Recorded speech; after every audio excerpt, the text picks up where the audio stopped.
Hello, everyone. Good morning, good evening. Welcome to Morning USA.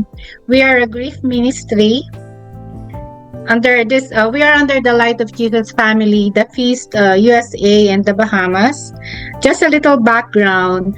M2M originally started in the Philippines and we expanded here in the USA.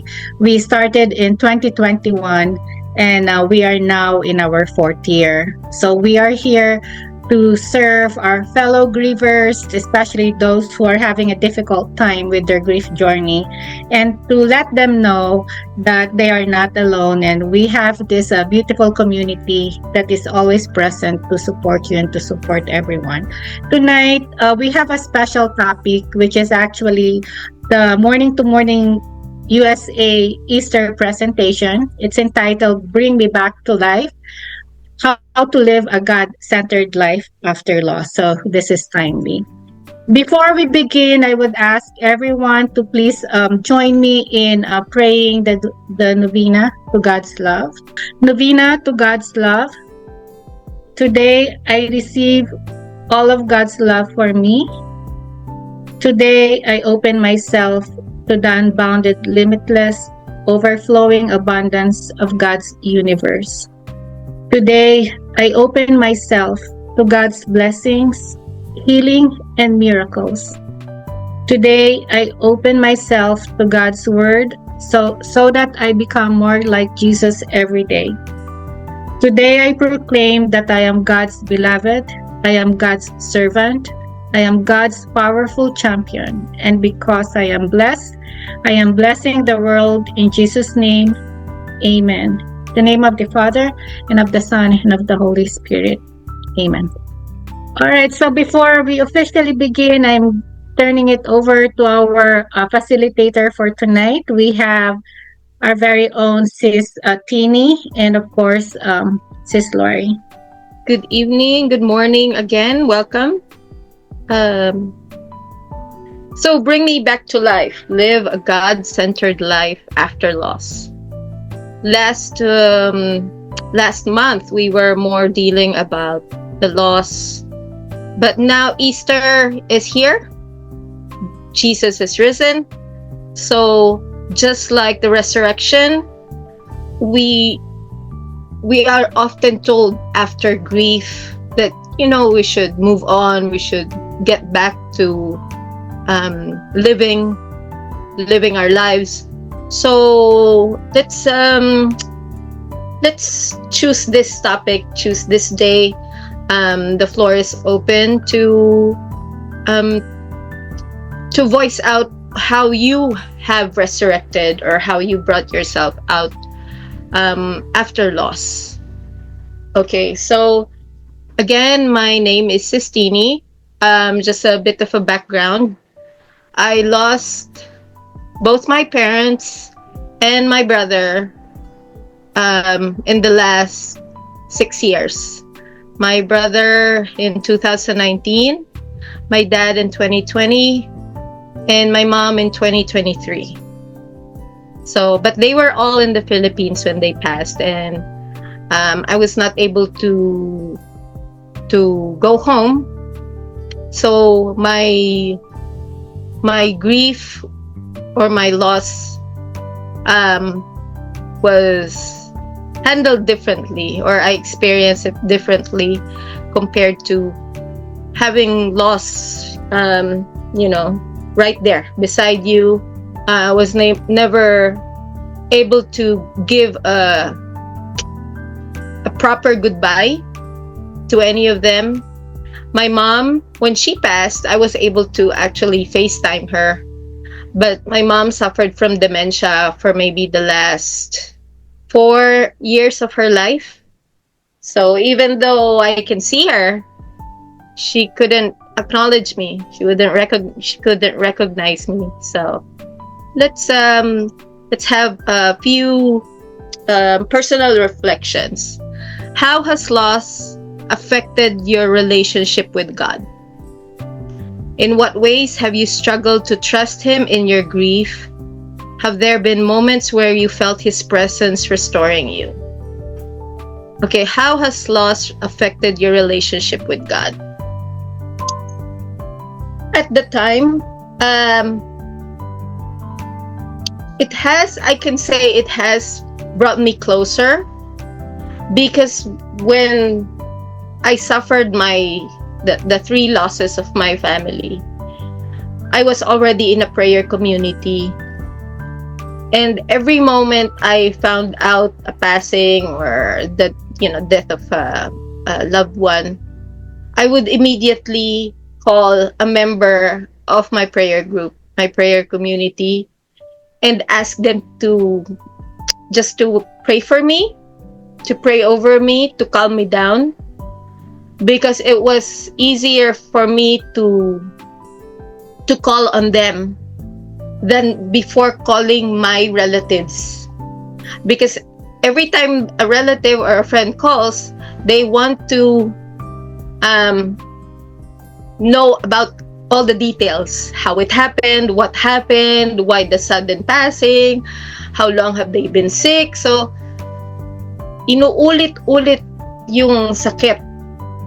So instead of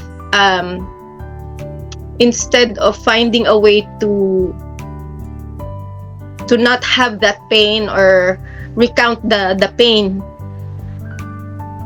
it mas mahirap with the relatives and friends because they want to know details, and sometimes it was hard for me to even give the details because I myself don't know the details because I'm here and everyone's in the Philippines. So I turned to my prayer community. I have friends that I was able to call. One actually, I called her. She was, I think, at work, but she picked up the phone, and the moment I got home, I was trembling, I was shaking. I called her and I told her, my dad passed and I need you to help pray for me, pray with me, because my brain is scattered. I'm at a loss. I don't even know if I'm crying or not, if I'm in shock. So she helped me calm down, pray for me. And I know we Filipinos, we do the 9-day novena. So I asked them if they could be in a meeting, in a Zoom meeting, to do the prayer. So that helped me.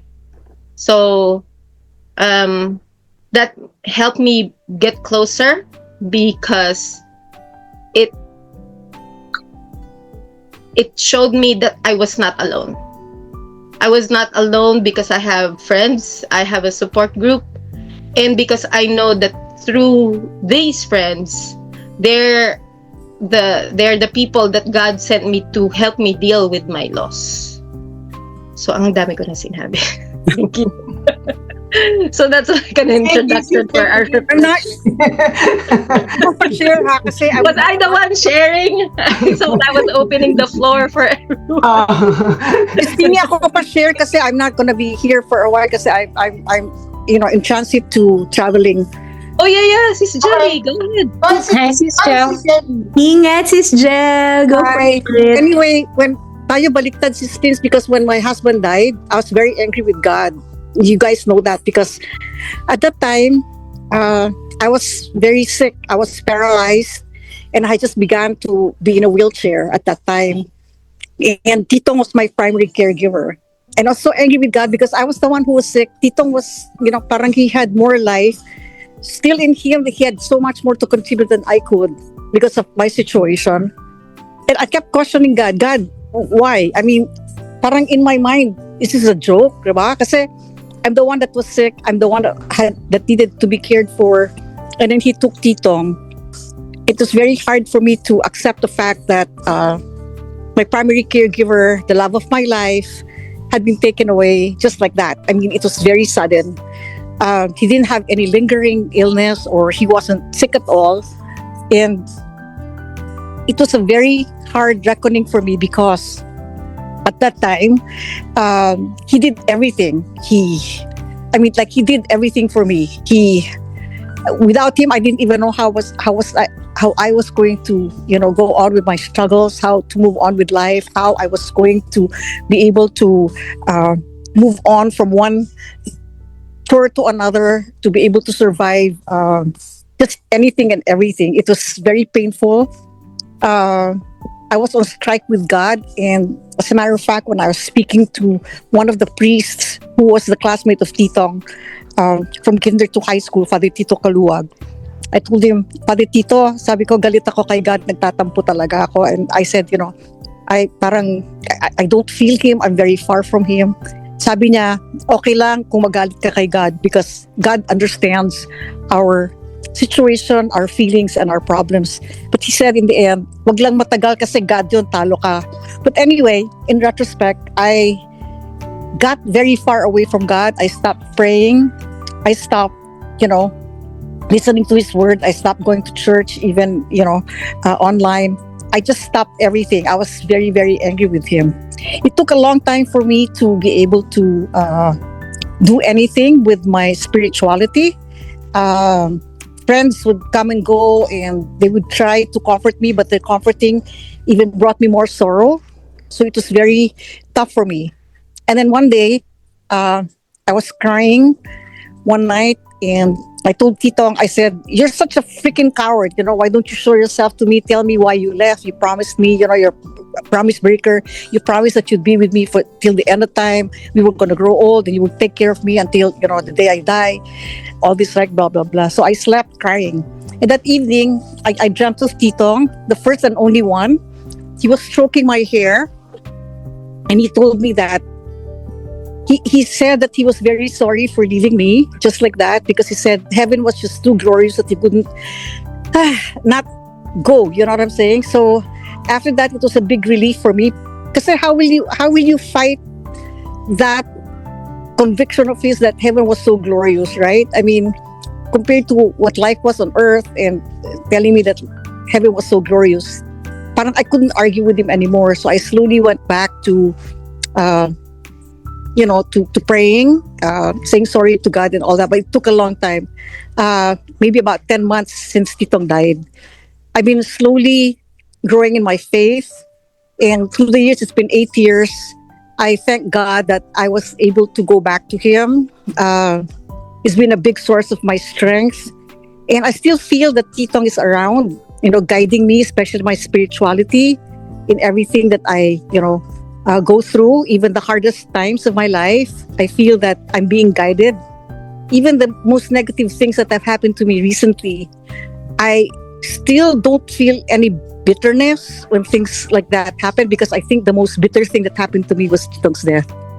That's it. Thank you for letting me share. Thank you, Sis Jelly. Happy trip. Be safe. Thanks. When are you leaving? Actually, tonight at 9 o'clock. Okay.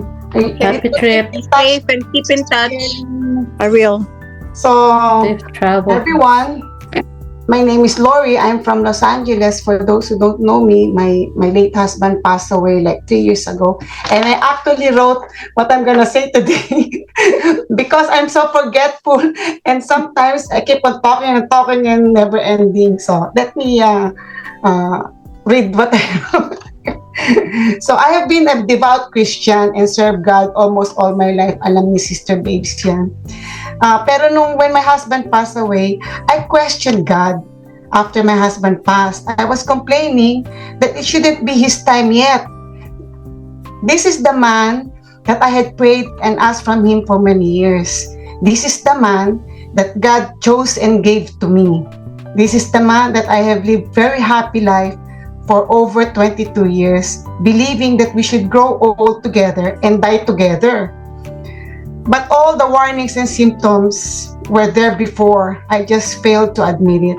He had his kidney transplant before we got married, and have been told by the doctors that usually it only lasts 5 to 7 years. And he will need another kidney transplant after that. But his lasted almost 25 years until he did his dialysis 2 years before he passed.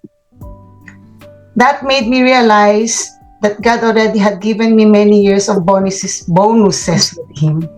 But the loss did not make me feel numb. Even though I had a lot of bonus years with him, I struggled and went into depression for a while. I was even brought to the ER. Couldn't eat, couldn't sleep, crying all day, crying all night. Ayan, iyak na ako.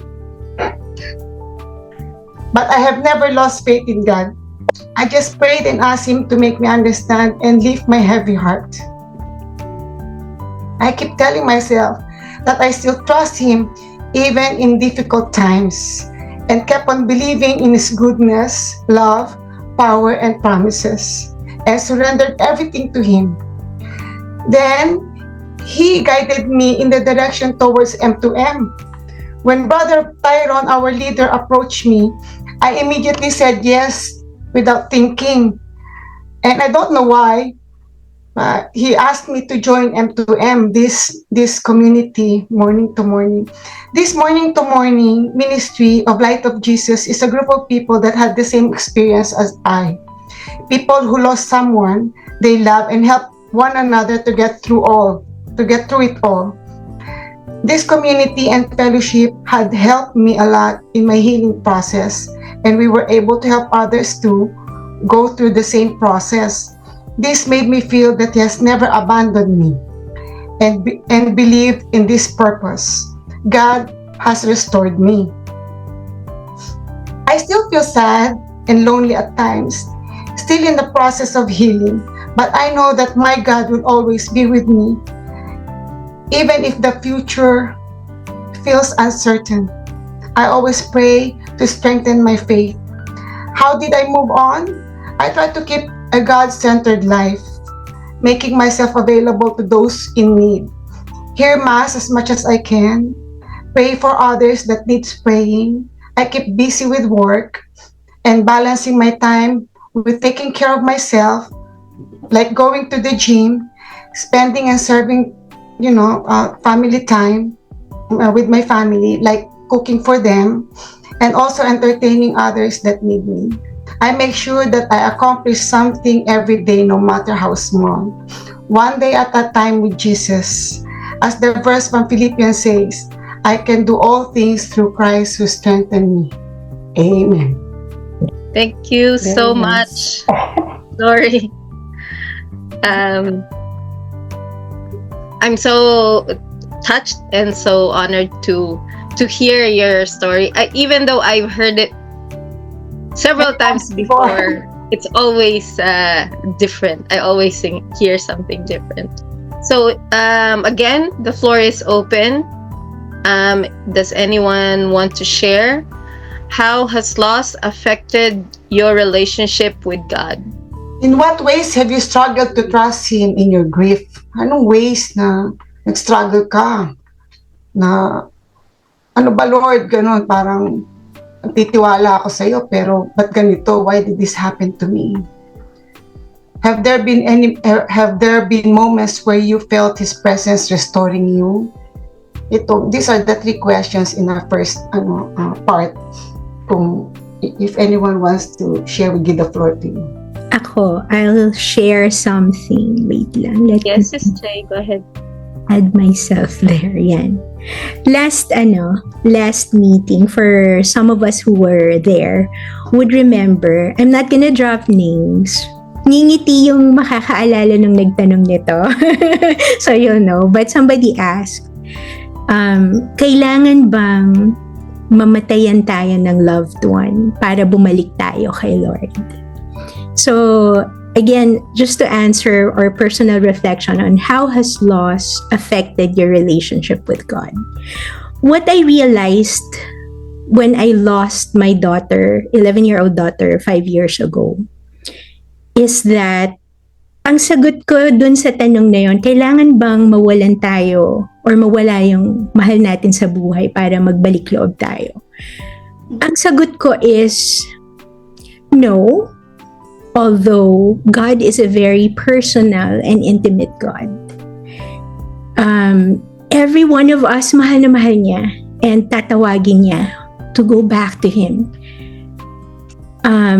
So yung panunumbalik natin, how we go back to Him could be in different ways. it just so happened sa atin, dun sa nakakaalalang nagtanong nun, wink wink, it just so happened na alam ni Lord na mahal natin yung tao na yon. And He just wanted us to know na mahal din niya yung tao na yon.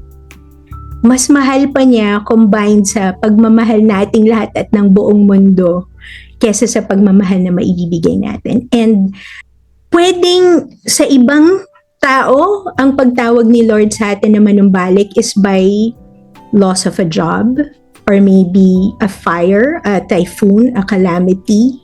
Pwede kang manumbalik sa Kanya that way. It just so happens sa atin, we learned it the hard way. Medyo hard siya, but very, very meaningful. Kasi that's the heart of who He is That He died and conquered death to give us eternal life. Bakit? Because He loves us. What I realized in my own loss is because He loves us so much, gusto niya tayong i-surrender everything, mag-detach from all earthly attachments, including our loved ones. Anything that is keeping us from going closer to Him and choosing Him. Even if anak ko yun, even if asawa ko yun, partner ko yun, whatever it is that I love, if my treasure and my love is there, He asks us to detach from it so that nothing will hold us from going closer to Him. So, yun, that's how loss has affected my relationship with God. I realized how much He loves me and how much He wants me to go to Him and how much He loves my daughter. Pero mahal na mahal din niya ako na gusto lang niya akong matuto na makita siya at piliin siya. So yun, muna for the first sharing kasi marami pang ibang questions that we can reflect on. So anybody who would like to, who is inspired to share your light, please just let us know. Thank you for listening. Again, thank you, Sis J, for sharing that. Okay. Share ko lang. Yeah. Yes, kasi in terms of yung how has loss affected me. So on the eve of July 25, from work, umuwi ako ng house and I discovered my husband laying down sa bathroom lifeless, all blue, black and blue. Right? So that is the image that I try to forget in my mind kasi talagang hindi maalis. For the longest time, yun ang nakatatak sa memory ko. Like Sis Lori, I think I was numb. I was numb for days. I don't recognize everyone. And the worst thing is I don't even recognize God. But I feel the presence of the enemy. Yung kabila wherein it keeps feeding on my thoughts na, alright, well, if you want to follow Him, then just do it and everything here on earth and for sure you will be with Him. So those were the trying times wherein I find myself in a situation where I'm really is like depressed, right? And thinking of those bad thoughts. But in the end, I just realized na it is the enemy that is driving me crazy like that. Nung lumaon, I realized that I have the church with me. Malapit lang simbahan dito sa bahay. It's a 10-minute walk. I could really hear yung kalembang ng bells. So it will ring at 6 a.m., 12 noon, 3 p.m., and 6 p.m. Yung parang tinatawag ako lagi. So every time na natatakot ako, kasi there's fear, there's frustration, lahat na naramdaman ko, wala akong mapuntahan, walang mapaglagyan yung mixed emotions na yon. But I have to resort to the church. Kasi parang yun ang pinakamalakas na ingay sa katahimikan dito sa bahay. I stayed in the same house where my husband passed away. I live alone, right? And so, on the day na I am really down, I read the book, from the Morning to Morning Ministry, Sis Cherry Roberto, the author of the book, there's a page wherein she used to go to the Adoration Chapel for her to talk to God and also at the same time to be able to talk to her son who passed away. So nung nabasa ko yun, so maybe I am like this because I want like a manifestation na despite what happened to me, parang gusto kong makausap or I really need to feel that June is okay kasi hindi ko alam kung anong nangyari sa kanya. He passed away alone, right? So it brought me back to church, right? Yung situation ko na yon, and because of the guidance of the book, so I went to the church. Nandun lang ako halos nakatira na ako sa Adoration Chapel. It's a 24-hour it's open 24-hour, but if it's at 11 p.m. at night, you're given a special code. To the point na nag-volunteer na rin ako, na ako yung off hours. And so that was the comfort na kung saan the pain that I felt, the suffering, the situation led me to actually going back to church and led me to even serving the church. So just don't forget to cling on to God na kahit na anong mangyari, there is God, that you are not alone. So that was the realization that I got na during those times, in the darkest times, na almost makuha na ako ng palaban, right? The church is still calling me, and in the end, my pain, my suffering, my struggles, has been instrumental to even going back to the church and having to have a deeper relationship with God, and to even me serving the church, by volunteering on watching the Adoration Chapel. And now I'm an active parishioner of our church here at Holy Trinity. So I would say that my loss led me to have a more meaningful and stronger relationship with God, because I chose to. And I chose God. Wow. Thank you, Sis Pia. And I think yung huli mong sinabi, because you chose to. Diba? Because we do have a choice. So choosing God is the best choice. Diba? Yun lang. Always. Yeah. Pwedeng t-shirt yan. Choose God. Nakugot na. May sinasabi lagi na you have to be happy, you have to choose it, no? Pero malaking question mark yun eh. Paano you wanna choose to be happy pero masakit yung dibdib mo, di ba? How are you? And what if the source of your happiness yung nawala? Oo, di ba? Talaga. Oo. Di ba? Oo. Pero you can only do it with God's help. Kasi yung happiness kay Lord, hindi lang yung regular happiness, yung talagang joy within. Joy within, you can feel the peace and joy within yourself. So, yun lang. You can only do it with God. It's not gonna happen if you do it yourself. Good afternoon, everyone. I hope magawa ko to in a short. Please cut me off pag nahaba ko. First question, how has loss affected your relationship with God?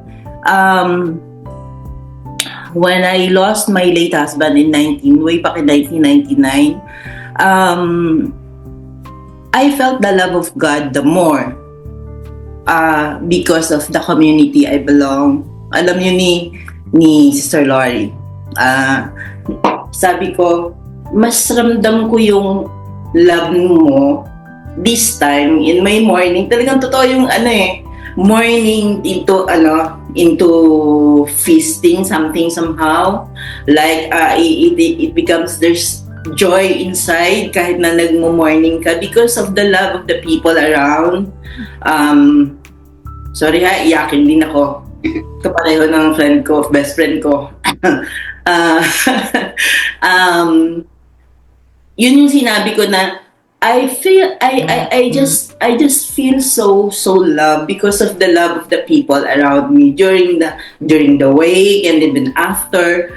Yung na-affect lang sa akin after yung struggle of how to move on in life. Yung syempre hindi madali yung kasi spoiled as a wife, spoiled brat ako eh. Yun, alam niyo ni Sister Lori, spoiled brat ako yung every week nagsa-shopping, hindi man kami mayaman, but in a way, komportableng buhay. Yung naka-apartment lang kami, pero I can go shopping in somehow weekly, somehow ganon. Yung ganon. Not like the millionaire, but komportable, ganon. Pero, ito na yung reality na I'm now a single parent, and then I have kids who were just in high school, 3rd year and 4th year high school. Susundan ko na realize yung, ay, gagraduate pala yung isa, so kami na lang. Yung isa, susunod naman next year, so ako na lang. And I realized, may ibig bang sabihin yung, pag nagsisimba kami dati, kami 3 lang. Hindi siya sumasama, yung late husband hindi laging kasama kasi lagi siyang puyat. So tulog siya, kaming 3 ng mga anak ko. I have only 2 daughters. Kami lang ang nagsisimba. So now na nawala siya, kami lang din 3 ulit. Pero the struggle was yung how to move on in life in you know, raising my family, my own family na financially hindi naman ako naiwanan ng how to move on ng maayos. Pero hindi naman din ganun for 2 years siguro naka-okay pa kami. But then the next years medyo struggle na, hirap na. Pero God is so good and faithful na may struggle, yes. How easy, how hard, so hard. Pero nandyan pa rin siya to support you. Totoo talaga yung never would I forsake you, never would I abandon you. Although nandun yung hirap, pero ako din, I really decided to hold on to Him in my faith. Kasi thank God meron kaming community like my best friend Sister Lori here. It's called the Marriage Encounter. And then way back in the mid-90s, we were already feast attendees here in Manila. Isa pa lang ang feast nun in Camp Aguinaldo. Only Brother Bo Sanchez was the only preacher. Meron siyang mga advisors like Brother Pio and the brother who was that? Vic. Lori? Vic. Yeah. Brother Vic. So yun, attendees na kami mid-90s or 1994, 1995. So mid-90s. So yun, I happen to hold on to God's goodness and promises. I happen to choose to hold on to Him. And yung ninanamnam ko yung bawat aral ng kung ano yung napapakinggan ko every time na umattend ng feast, every time na nag-homily yung priest, yung ganon. So, ganon yung may hirap kasi like magdedebut yung mga anak ko, I cannot give a party like others because I just don't have the means to do that. And it's somehow hindi masaya yon kasi supposedly responsibility ko yung bilang parent, pero yun nga may isa lang ako. But then hindi ako nag-dwell dun sa kung anong wala at saka kung ano yung maano. But then God is so good na nalagpasan naman. It wasn't easy. Kumbaga sa life is a journey. Talagang bumpy roads talaga. There were times na I would wish like walking to the kung saan yung magte-take ako ng transportation going to work. There would be times na I would be wishing like sana may nalaglagan ng sobrang pera kasi I really I really need something for extra for today and for tomorrow, ganon. Pero na-realize ko later on, parang sinasabi ni Lord sa akin, anak, that's not what you deserve. And huwag kang iiyak muna kasi iiyak din ako. And Sister Lori here, as my best friend, she's been supporting me.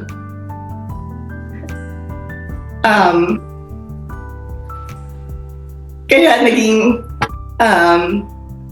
I just love her so much. God knows that. How she helped me, ako lang yung nakakalam dun sometimes. Tinatanong niya kasi sa social media may mga nagtatawag sa akin ng BFF, best friend, beshi. Sometimes pag umuwi siya, sinasabi niya, best friend mo sila, sinasabi ko, the reality, ang tunay, ikaw yon. Wala kang kapatid. This is not about you. This is not about us as best friend. Inaano ko lang, nilalagay ko lang yung highlight ng the support of God through a best friend. Yun yung journey ko. And then for now, thank God, journey nga. Life is a journey. So yung mga anak ko, okay naman sila. Although nandun pa rin yung hirap kasi in 2021, pandemic yun. I got a stroke. Pero look at me. God is so good. Nakasurvive naman. My daughter had a surgery in 2023. She's a cancer survivor. Sister Lori knows that. But in her PET scan, everything's cleared. And thank you, Lord. So that's my journey and still holding on to God's goodness. Yun. Kaya for always, I thank God. And ikaw, sabi ko nga, in this life and in this world, you're my real best friend. And thank you for this platform. And thank you, everyone. I love you very much also, Sister Babes. Di ba, nakakatuwa dyan yung, ang galing mag-timing ni Lord. Talagang yung timing niya, laging right on time. No? It only proves na talagang mahal na mahal niya tayo tsaka hindi niya tayo pababayaan. Kahit na sa last minute na, sa last second ng situation, nandiyan dyan siya lagi para tumulong. Di ba nga, kung yung mga ibon, kung yung mga ibon, nabubuhay sa kanya with these blessings and graces, tayo pa na talagang minamahal niyang wholeheartedly. So, galing si Lord. God is so good. Babes. Thank you, Tita Babes. The Lord brings people to us na makakatulong sa atin. Minsan dinadala ng kalaban yung mga mag-harm sa atin, but nagpapadala din si Lord ng mga tao that will be instrumental in our healing, to help us with our journey. Kaya nga, feeling ko, nilagay ako ni Lord sa M2M before I even had to be in that position. Amen. So, hinanda na niya ako eh. Kaya nung nangyari yung when my mom passed, the sadness was there, all the emotions were there, but the hopelessness was not. Kasi I know I had someone to talk to. I had someone to turn to. My community here in M2M was very willing to hear my thoughts. They understand what I'm going through. And wala naman sa kanilang nagsabi, this is how you move on. Because we all have our way of processing, of dealing with our grief. And yun nga, even though we're sharing the same journey, each journey is different. I totally agree. Talagang yung the way I move on, sometimes it's different from some of you, di ba? Yung kamukha si Sister Pia, ang ginawa naman niya, as far as I understood, talagang nag-work to death naman siya. Sister P. Asa ka ba, Sister? Yeah. Oh, nasan ba ako? I'm here.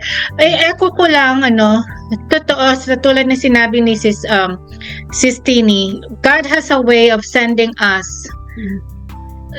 the people around us na kailangan natin. Meron talaga siyang paraan na ipapadama sa atin na mahal niya tayo through the people that He is sending to be with us.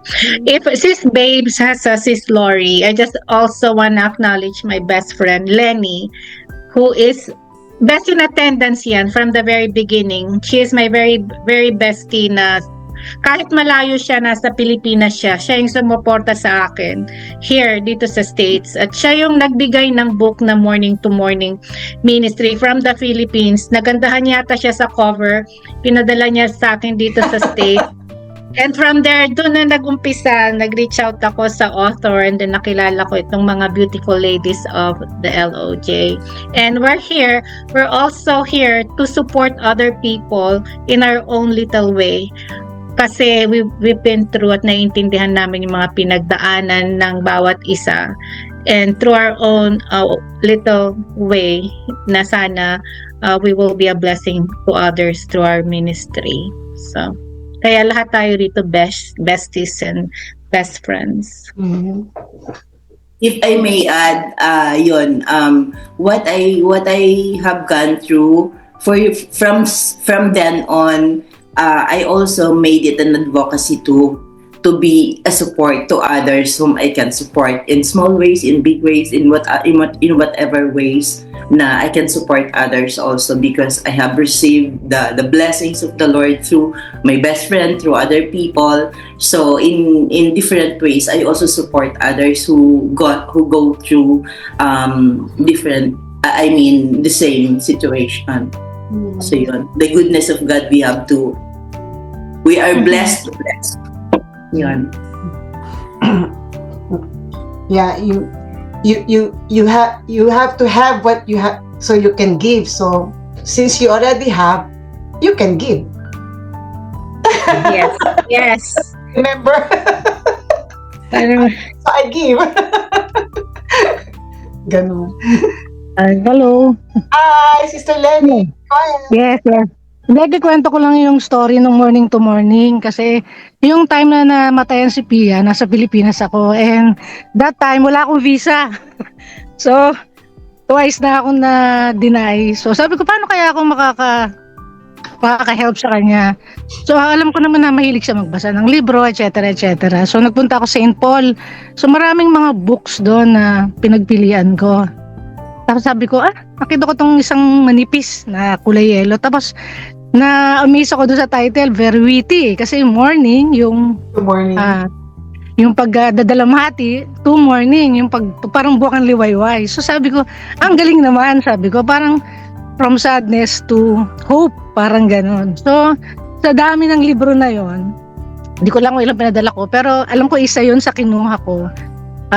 Yun, pinadala ko doon sa kapatid niya kasi yung kapatid niya yung that time yung may visa noon. So, from there, at least hindi ko naman alam na malaking tulong sa kanya yon. Parang sa akin lang may mabasa siya.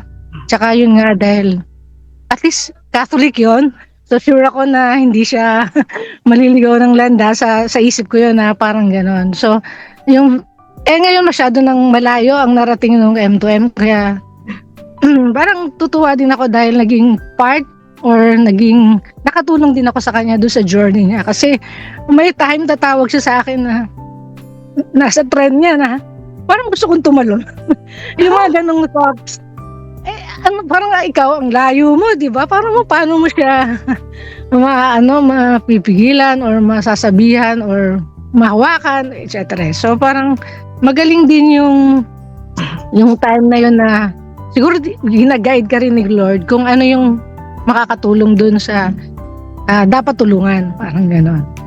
So yun lang naman. So kaya very supportive ako kasi parang journey niya to kumbaga ang dami na nangyari sa kanya. So talagang nagkasakit siya. So ito talaga yung marami pa siyang pwedeng gawin, tulungan kasi nung nagkasakit siya sobrang nakakatakot yun. So, hindi namin alam anong pwedeng mangyari. Pero, nandiyan pa rin siya. Kasi marami pa siyang dapat gawin. So sobrang blessed. Kahit kami rito, blessed na blessed din kami. So, yun lang po. Ayan. Meron pang purpose. Meron pang purpose. Meron, marami. Hindi lang si Marami, Sis Pia marami. nagpapasalamat sa'yo. Dapat pala lahat kami nagpapasalamat sa'yo. Because if not for you, Sis Pia and Sis Jelly, they wouldn't have, hindi nila uumpisahan to. So, dapat pala ilagay ka namin sa benefactors or Hindi mo. honorary member. yung belief ko kasi na pag nagdadasal ka, hindi naman si Lord yung bababa. Alam mo yon? Yung may bibigay sa'yo na ano kaya yung biglang may nakwentuhan ka, tinuro ka na kung saan ka dapat pupunta. Parang yun yung thinking ko na may guardian angel. Maraming angel. Kahit simpleng pagsakay, katulad dito sa Pilipinas, napakahirap sumakay dito. Yung talagang struggle. Pero pag minsan yung struggle mo sa pagsakay, minsan ako sabi ko, Guardian Angel, pasakayin mo na ako para makauwi na ako. Pero true enough, talagang biglang yung jeep tatapat sa'yo, may bababa. So, yun yung talaga yung ko na pag nagdadasal ka, meron talagang bibigay siya na sagot. It's either through prayer, through friends, or kahit yung random na tao lang, or sa panaginip minsan, pwede yun eh.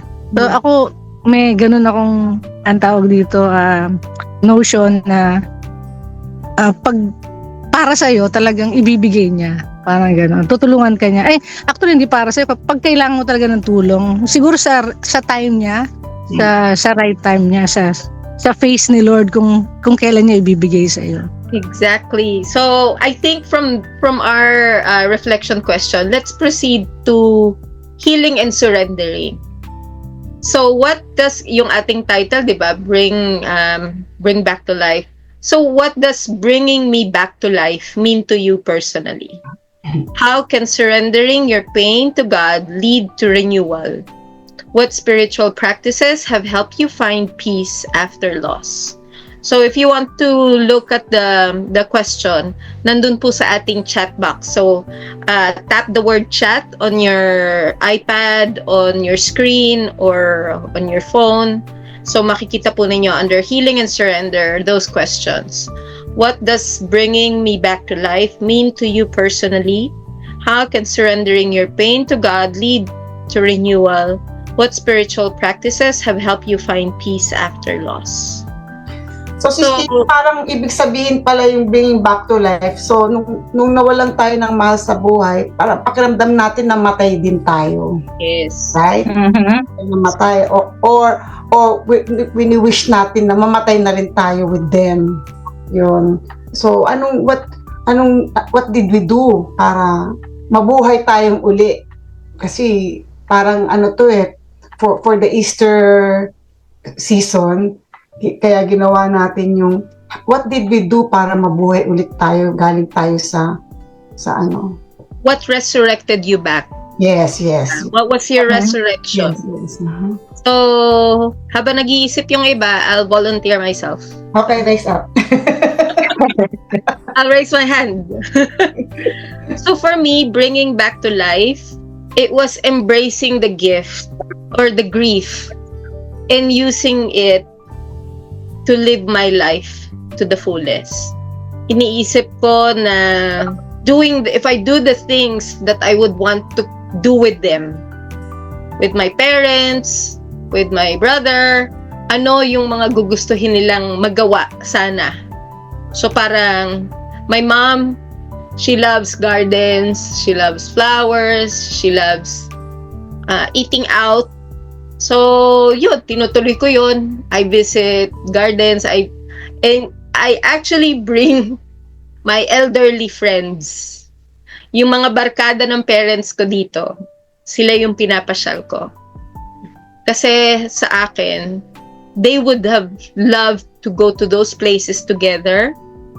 So, whatever time I have, I'll invite some of them kung sinong gustong mamasyal, I'll do it with them. Kasi, for me, I'm also taking my parents when I take their barkada to these places. So, and then, I have one brother left in the Philippines. He's not in the best of health, but we have a good communication.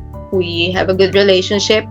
Medyo malayo, medyo nakakatakot ang kanyang health because he has stage 5 chronic disease. He is doing dialysis, but right now he's in a good state of mind. He is in a good state spiritually, and that's more than I can ask. Sabi nga niya sa akin, mas madalas pa siyang magdasal ngayon. And during days of dialysis, nakaka-4 na rosaryo siya. Sabi ko, aba, talo mo pa ako. Diba? So, hearing that, knowing that he has a good relationship with God, is more than I could have asked. So, yun na nga eh. I'll just appreciate what I have, share the time, kasi hindi ko naman ma-share ang treasure ko. Wala naman ako masyadong treasure. So whatever I can share my time, my talent, my treasure, to the ones that I can help. Being in this ministry, I believe, is also bringing me back to life. Kasi sharing our experiences and hearing your experiences is a way to heal. Not just for me. I can speak for my sisters and our brothers in the background. So how can surrendering your pain to God lead to renewal? Kasi alam ko, whatever pain I have, whatever grief, sadness that I have cannot be comparable to the grief and the pain that Jesus endured for me. So parang pag yung mga times sa parang sakit-sakit naman ito, hindi, meron pang naging mas masakit at kinaya niya, sinalo niya lahat ng pain mo. So I just try to surrender everything kasi there's just so much you can do, diba? So i-surrender mo na lang. Sabi nga, may nagsabi sa akin, but parang hindi, sabi, wala pa sigurong stress sa buhay. Sabi ko, may stress. Lahat naman tayo may stress. But it's how you respond to the stress in life that affects you.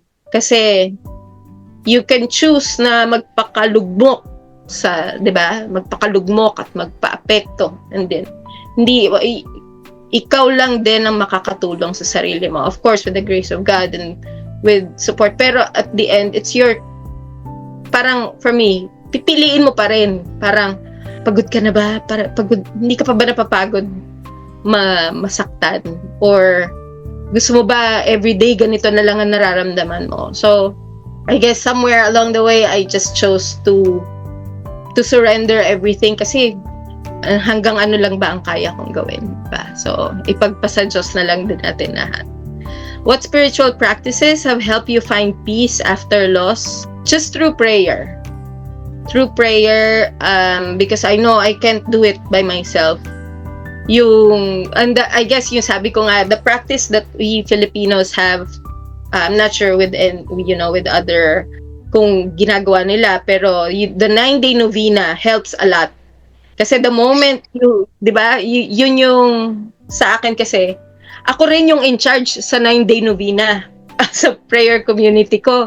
So pag may tumawag sa akin, Sis Tini, namatay yung kapatid ko. Sis Tini, namatay yung kaibigan ko, yung tsahin ko, yung ganyan.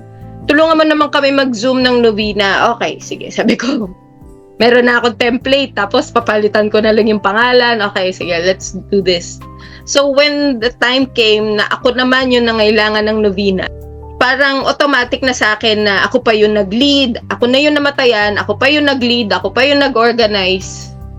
Pero somehow, keeping myself busy helped me yun nakatulong sa akin. So prayer and the novena and having this support group, this grief support group.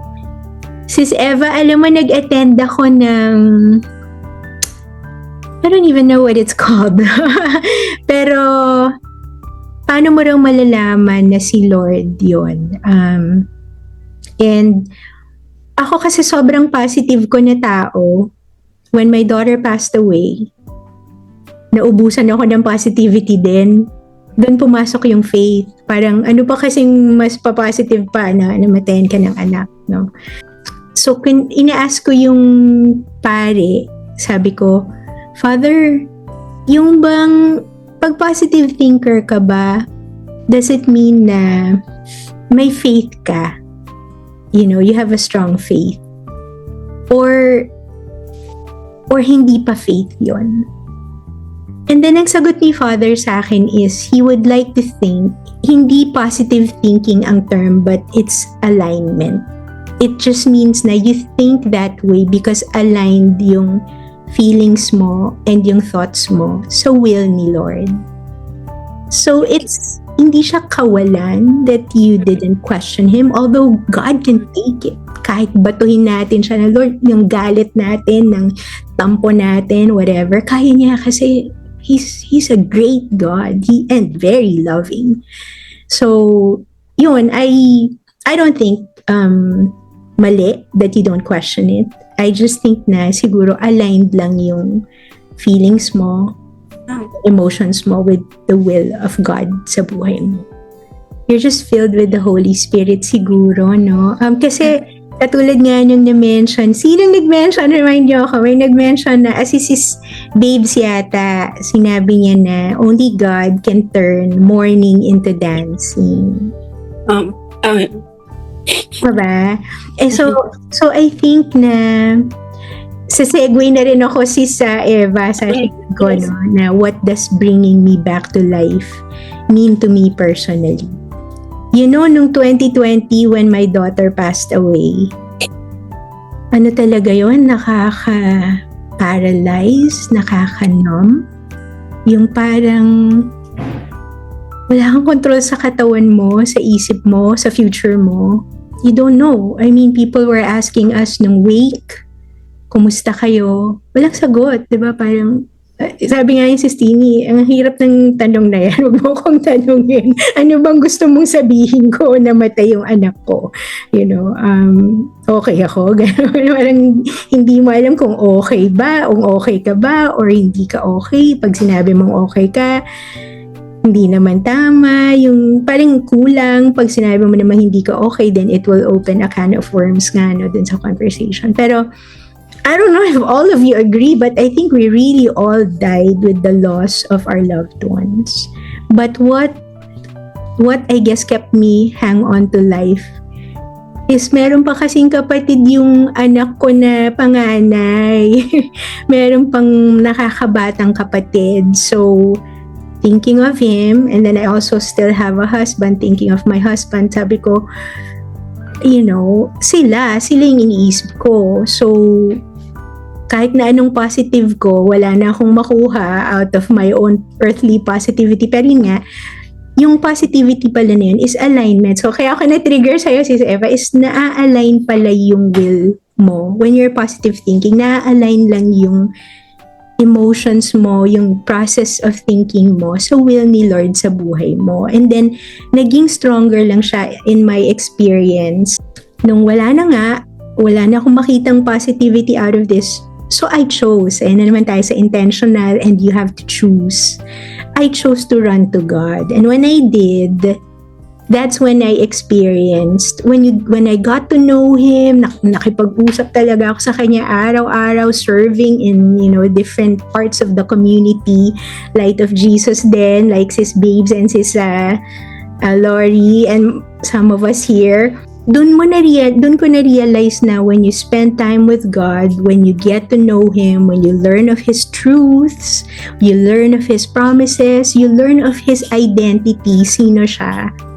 Ayun na nga, totoo pala yung He can turn mourning into dancing. Pwede ka palang maging joyful and peaceful kahit na nagdadalamhati ka sa loob. Kahit na, and then yun nga, he was able to bring life ulit. So, kinonect ko lang sa ating topic.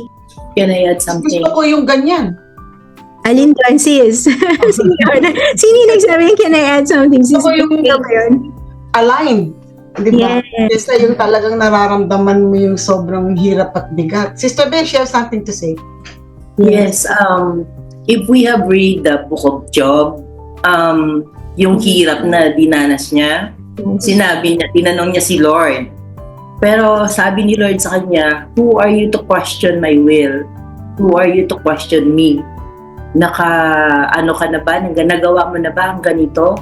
Nagawa mo ba ang mga monsters na under the ocean? Or nakabuhay ka na ba ng patay? Or whatever mga questions ni Lord na we cannot question the will of God.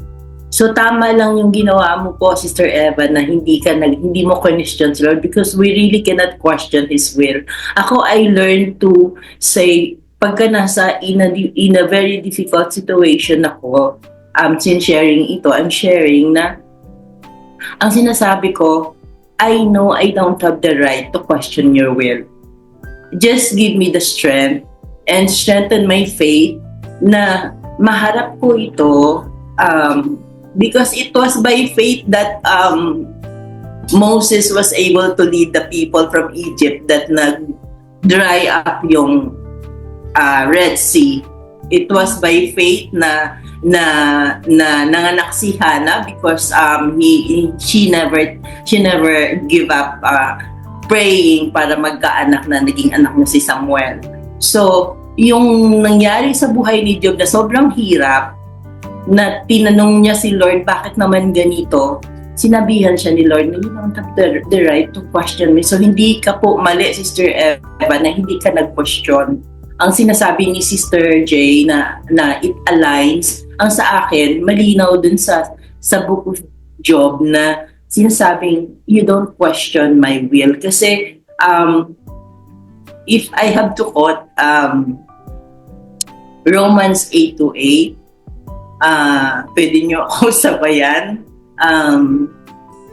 everything works for good according to His purpose for those who love Him and for those He called to His purpose. So yun. And if I still may, yung what does bringing me back to life mean to you personally? Ano ba yun? Yung after ng loss mo, kung paano ka nabalik sa buhay, I really hold on to yun yung blessing ni Lord na pinagpasalamat ko all my life. I would be living a life of gratitude na in my life for now, yung prayer meeting ko with my group ng kami ni Sister Lori, we belong there. We are members there, the Marriage Encounter community. I Christ in Us Marriage Encounter Catholic community, and I have a group na we pray online every day for several hours. We pray for people who needs prayer. Like si Sister Lori nung nawala si Doc kasi tawag ko dun sa sa late husband niya. So, nung nawala si Rick, yun, I prayed for her for several months. Bukod dun sa I joined the novena pagka nag-pray tayo. So, I have a group where we pray every day for several hours. We pray for the world, for peace, for healing, for everybody sick in hospitals, in their homes, kung sino man nangingailangan ng healing. I have a prayer group and I have a Bible study group. His words would heal us. How can surrendering your pain to God lead to renewal? Only Him and His loving graces, which are fresh and new each every morning, na only by His grace na ma-overcome natin ang lahat. Kasi by on our own, hindi talaga wala tayong kakayan. Only by faith na we have to pray for Him to strengthen our faith, and only by His grace now we could overcome. And what spiritual practices have helped to find peace after loss?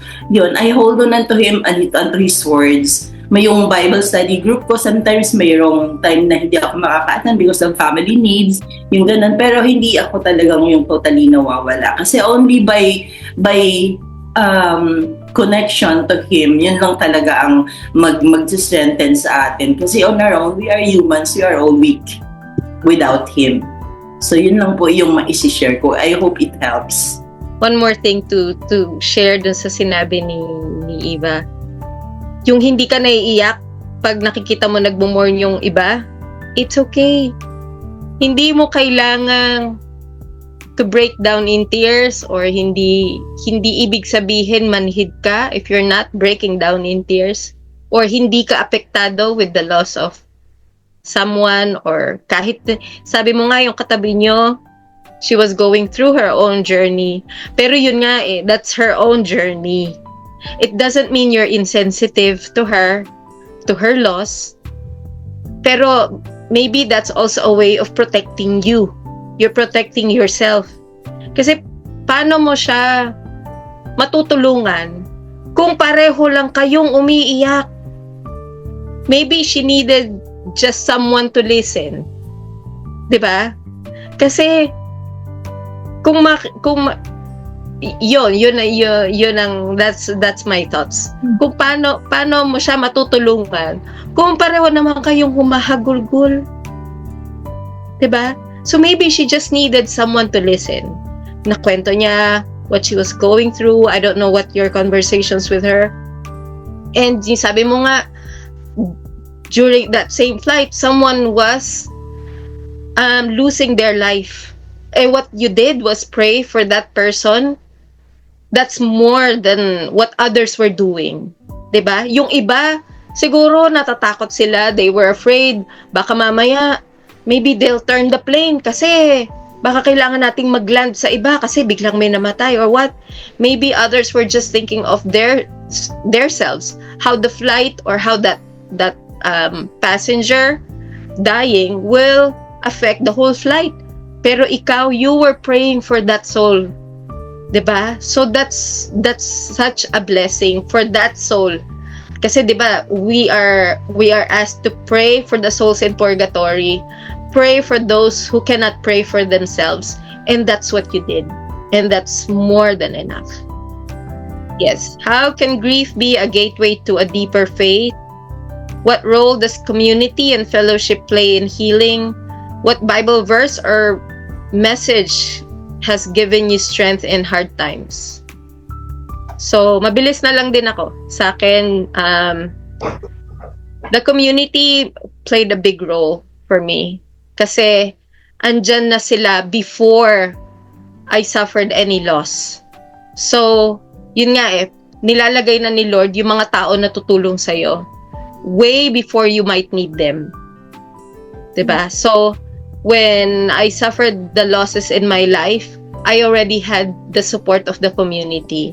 So, they were the ones who supported me and reminded me na hindi ako nag-iisa, na nandyan si Lord na pwede mong kausapin, that you can turn to the Lord when you have questions, when you have doubts, when you're feeling weak.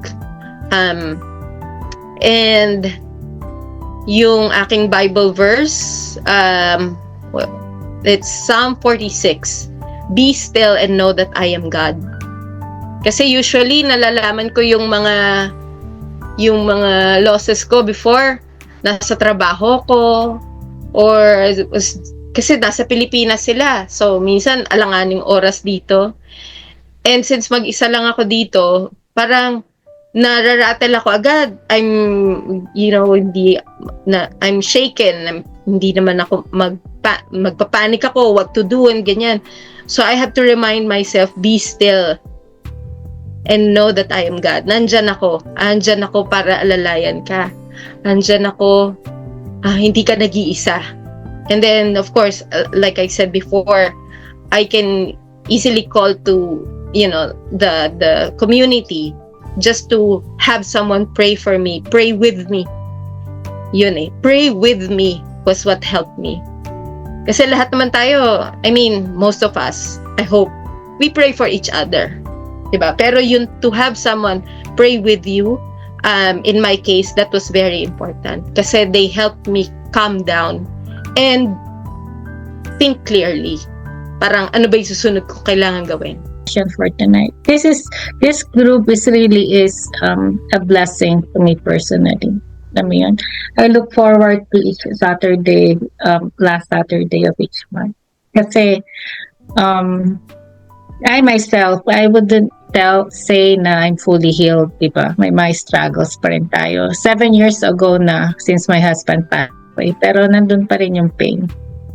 Kaya kapit lang. Roller coaster. Mhm. Ako, raise hands, sandali lang, saglit lang. Yung what role does the community and fellowship play in the healing? Kasi itong morning to morning is way different than the regular prayer meeting, prayer group na pinupuntahan mo. Kasi everyone here can relate dahil pare-pareho tayo ng nararanasan.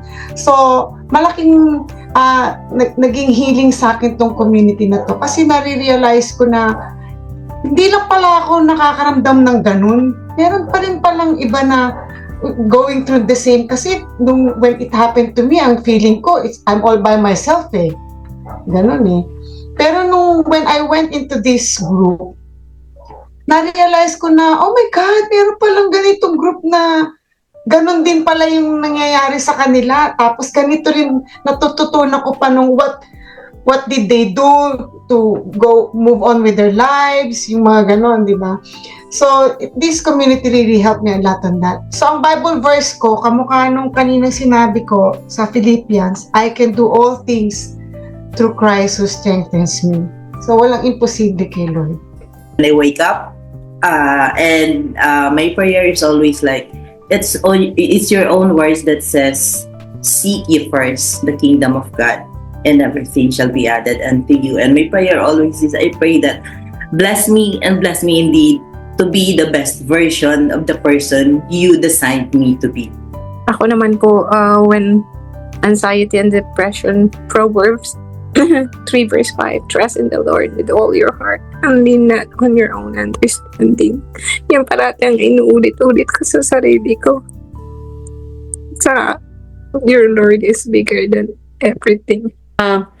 Yung verse ng Bible verse, it says, encourages us not to worry about anything, but to pray about everything.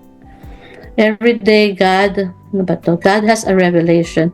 We only have to pay attention.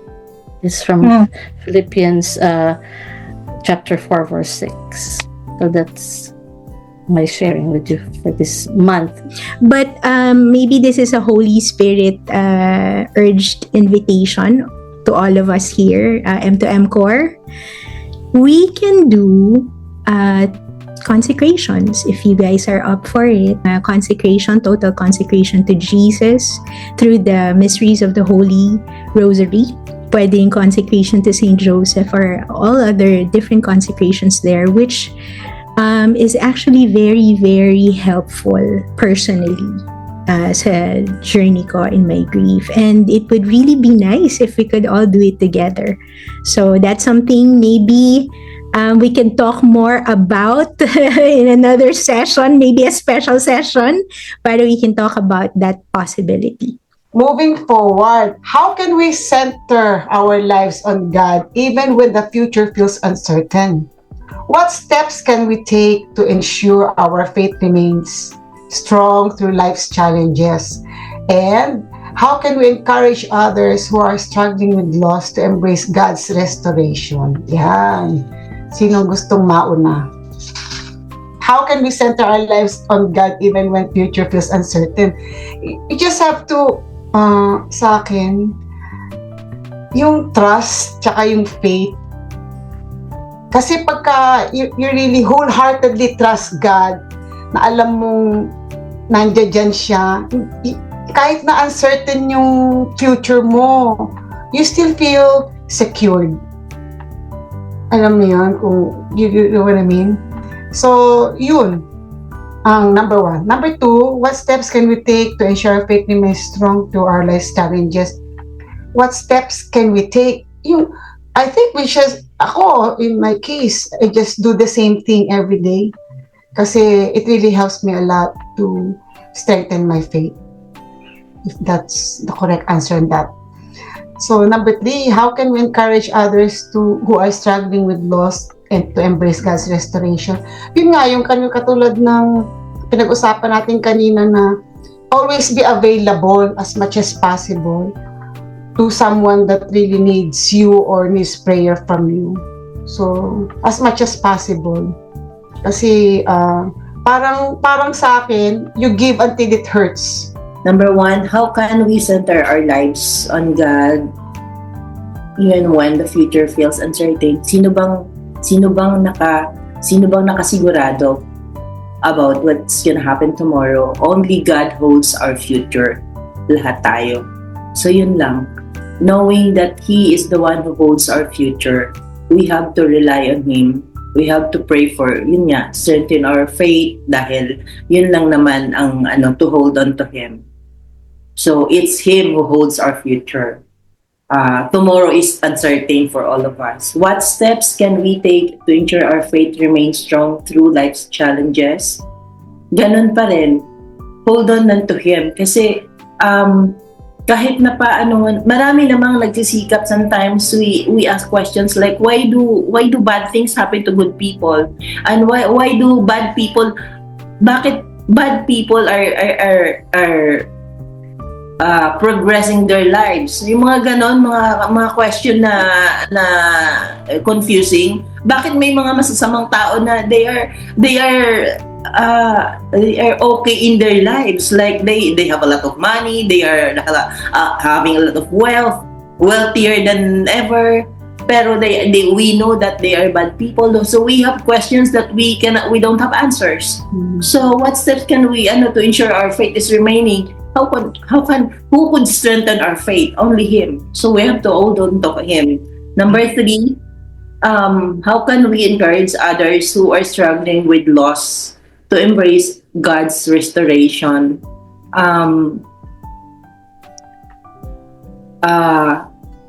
Holding on to His words, because only in His words would we know Him more. Only in His words would we love Him more. Only in His words where our faith would grow and be strengthened, na yun lang ang makakapag-ano sa atin, nothing else, dahil lahat naman sa Kanya galing, lahat naman sa Kanya nagmumula. Only Him alone is our omniscient, omnipotent, omnibenevolent God. So yun lang. Salamat po. For me, pagsasama-samahin ko yung 1, 2, and 3. I think we just need to be honest to ourselves of where you are in your grief. Be honest to God. Seek His words. Nandyan lang andyan. You have the Bible, you have the social media to access podcasts, to access yung mga consecration. There are different platforms kung saan kang komportable, kung saan yung mag-work sa'yo. Minsan nahihirapan yung iba to just open a Bible and read. Diba? Kasi minsan patalon-talon ka. If you're more comfortable, yung mga podcast, consecrations, Bible in a year, do that. Share your concerns with people that you trust.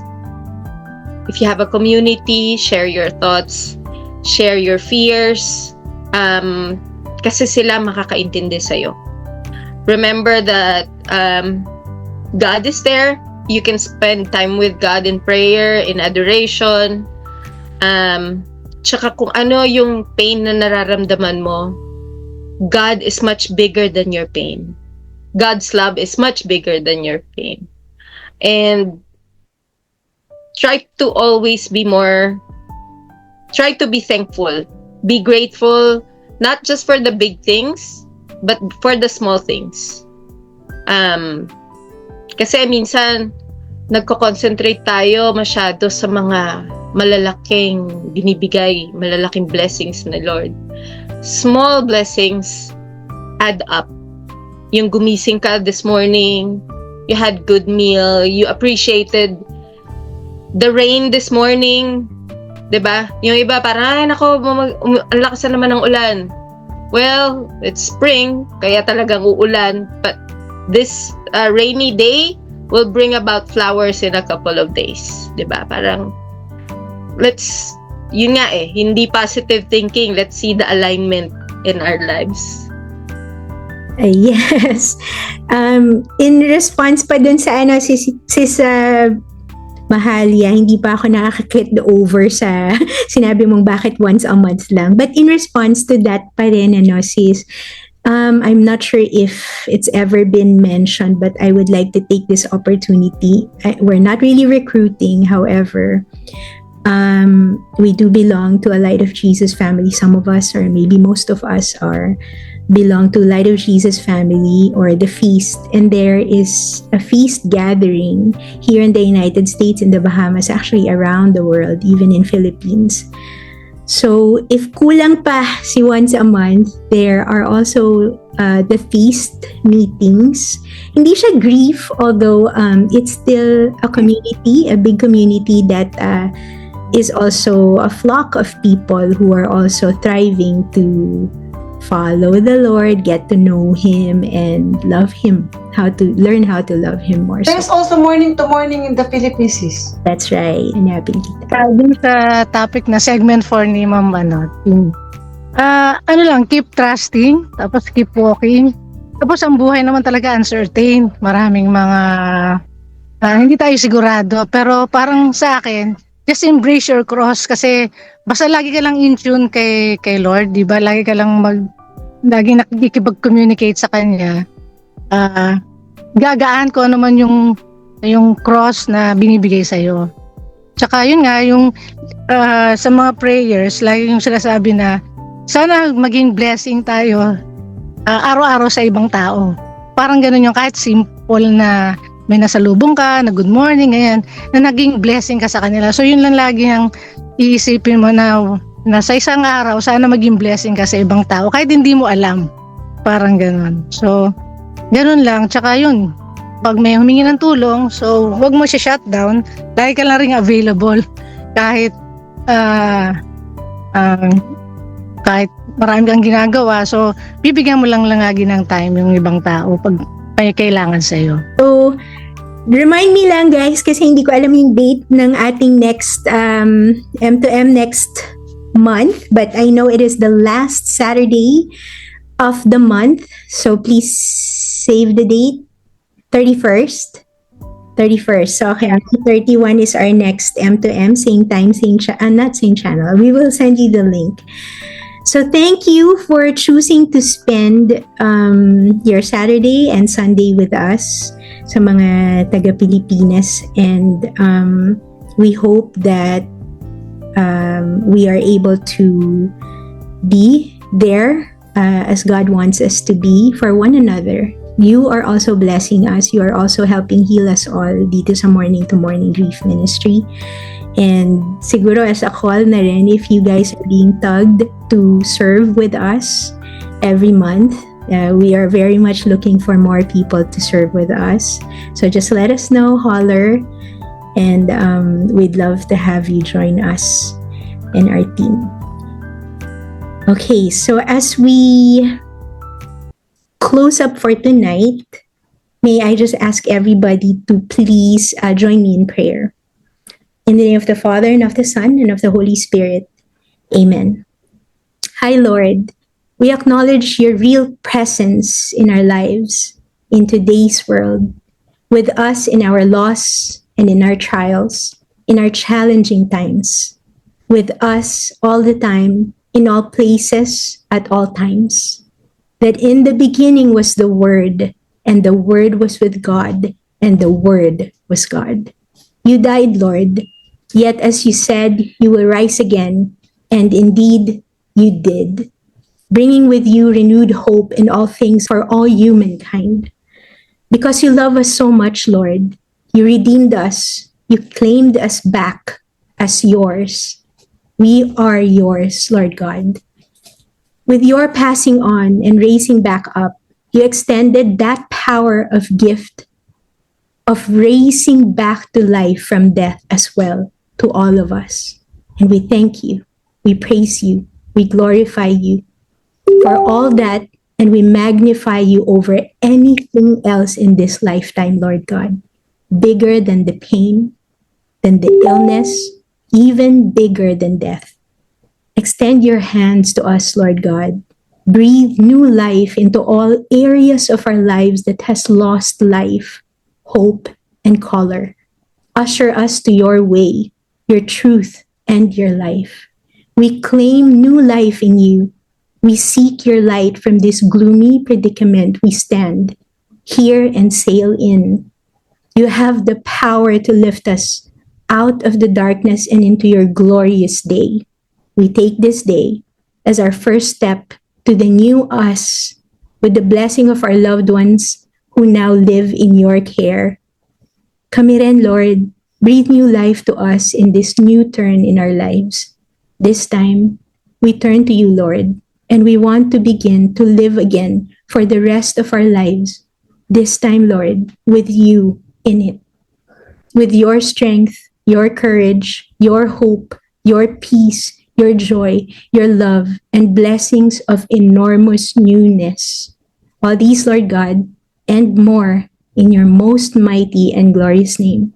Amen, amen, and amen. In the name of the Father, Son, Holy Spirit. Amen.